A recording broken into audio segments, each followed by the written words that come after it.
Jo el pessebre, com a tradició, el veig bé perquè, malgrat tots els problemes que puguin haver, bàsicament el tema és la laïcitat de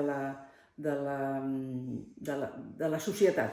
La societat cada vegada s'està tornant més laica, però malgrat això el pessebre va sobrevivint i cada any la gent va a les fires de Santa Llúcia, va a les fires dels pessebres vivents, molta gent fa pessebre a casa. La veritat és que cada vegada menys. Jo he fet un petit sondeig i la veritat és que moltes famílies han suprimit, han canviat la tradició nostra per una tradició més americana, per entendre'ns. També és molt la influència de les pel·lícules, s'ha substituït per l'arbre, pel Papa Noel, pel Santa Claus. Aleshores, clar, la societat s'està tornant cada vegada més laica. I llavors això és un tema que, clar, va en contra d'aquestes tradicions. Després també hi ha un punt que és important, que jo penso... A veure, el pessebre, en certa manera, exemplifica la família tradicional.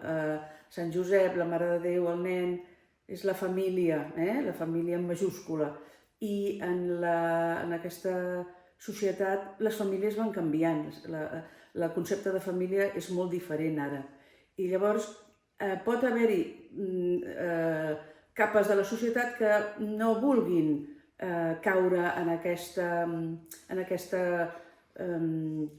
concepció, no dic arcaica, sinó ancestral, no?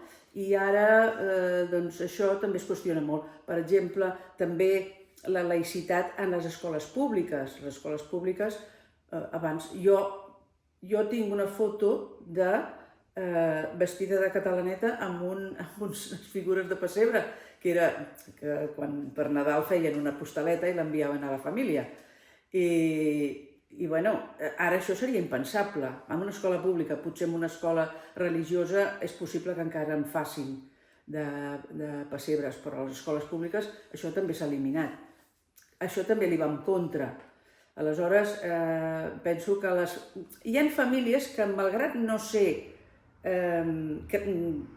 si creients o no, però que no són practicants, però que sí que fan el pessebre, perquè és una activitat bonica, no? D'anar a buscar les figuretes, de muntar el pessebre a casa, és bonic.